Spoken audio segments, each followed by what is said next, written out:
Hi, Craig. My name's Daphne. I'm one of the essay correctors here at artspodcast.com. Thanks for sending in your essay for correction. Um, yeah, you've got a single correction before your exam, maybe. I don't know what your IELTS story is, if you've done the exam before, what grade you're going for. But happy you found us and happy to help you here. Okay. Interesting title, and you've underlined the most important things. Well done. This is interesting. So it's an opinion essay. You're going to give me your opinion in the introduction and again in the conclusion. To visit the country is one thing, but to reside and live there is entirely another. Interesting start. You just need to have another, not another thing. You give me quite a nice philosophical statement here. Social, no, you don't need the.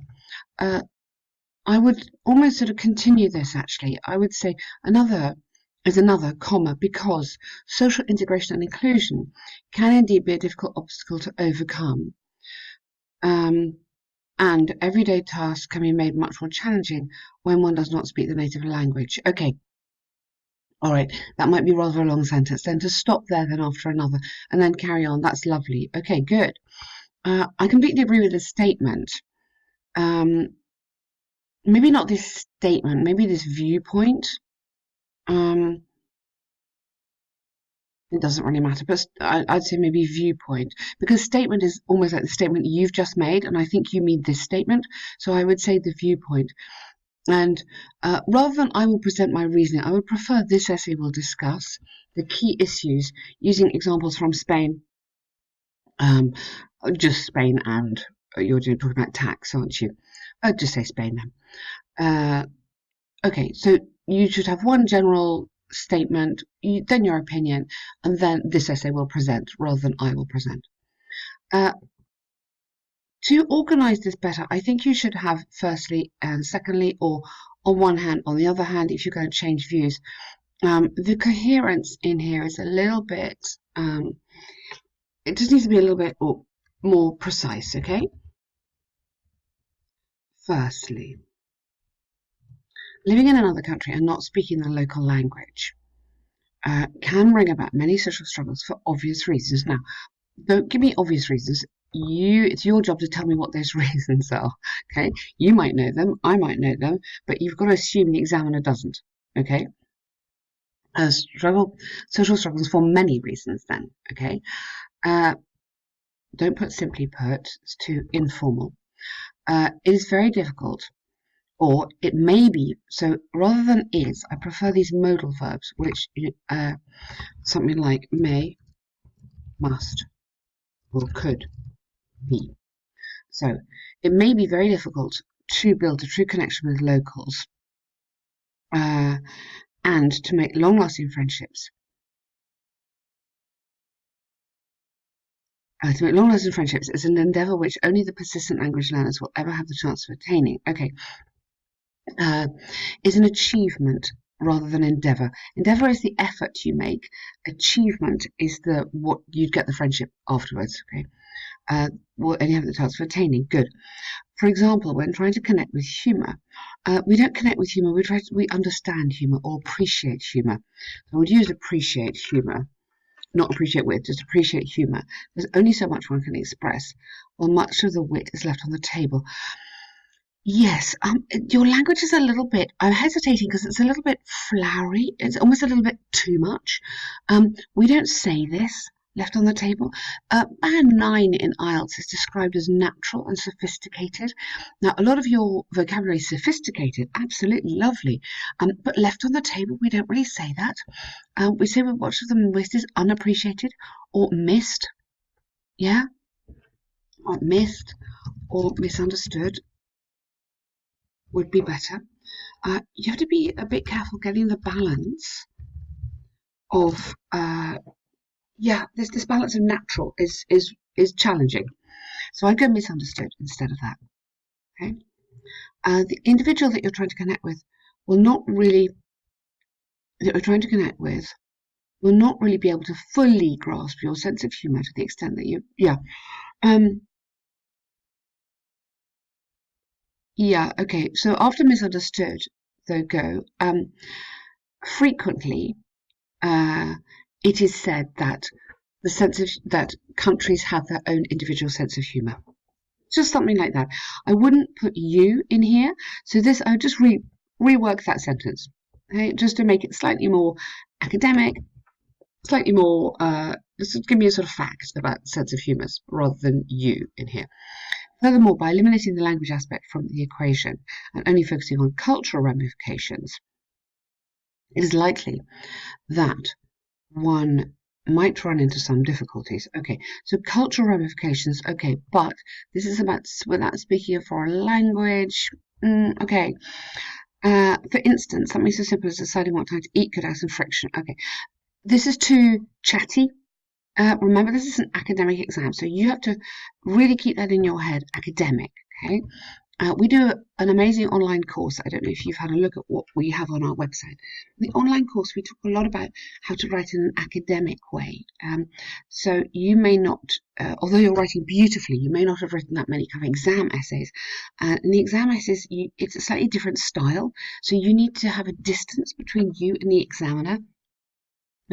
So rather than this, something so simple as deciding is lovely in a kind of newspaper report or something, but in an actual exam like this, you may say, for example, traditions or customs surrounding the meal times and other traditions or something can vary enormously from country to country. That could be your introductory line. Then come in here, which is nice. An Englishman dining out at 8 p.m. in Spain versus his normal 5:30. We don't eat at 5:30. But in Spain they do eat very late. Okay. Could really impact socially. Okay. Could experience. So why don't you have could experience social anxiety? Because you're right. You know, he wouldn't understand anxiety due to these different patterns. Something like that. Okay, so this is the sort of slightly more distant, slightly more academic language which we are ideally looking for. I wouldn't have that in there, but you don't need that line because you give me the example, okay, which is great. So after the example, you need to put therefore. Yeah, there is no doubt that,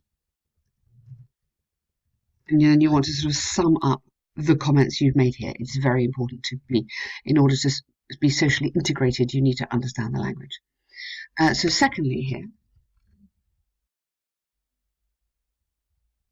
in addition to social issues, practicality and foreign living are two terms which seem to me, watch out. Where's practicality? Practical problems and foreign living. Where'd you get these terms from? Where's that come from? Two terms which seem to be mutually exclusive. Not sure where that's come from, unless you're just picking out things from the question, but you're not quite.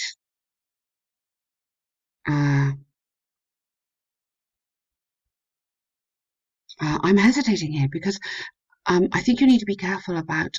I really don't want your opinion in here. I want your opinion at the end, but I want you to discuss the problems that might happen. So here, you absolutely said difficult to understand the culture, difficult to make friends.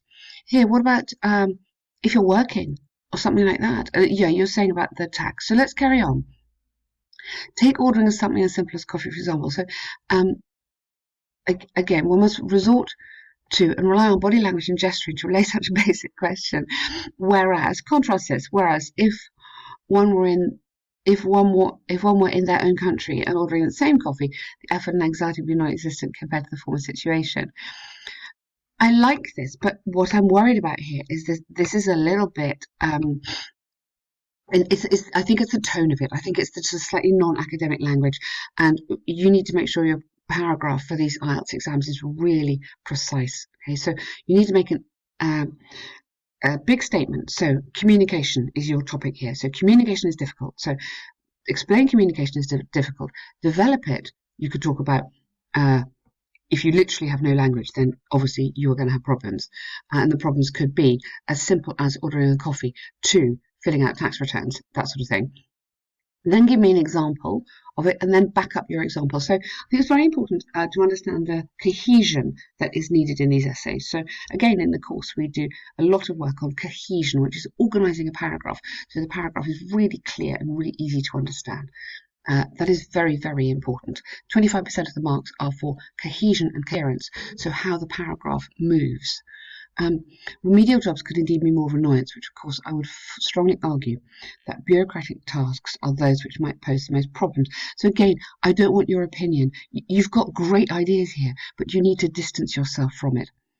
Filling in tax returns, carrying out online banking duties, a whole host of other practical jobs could turn into a nightmare if one had to, past tense there, perform them in another language. Translating each word would be time-consuming as well as debilitating.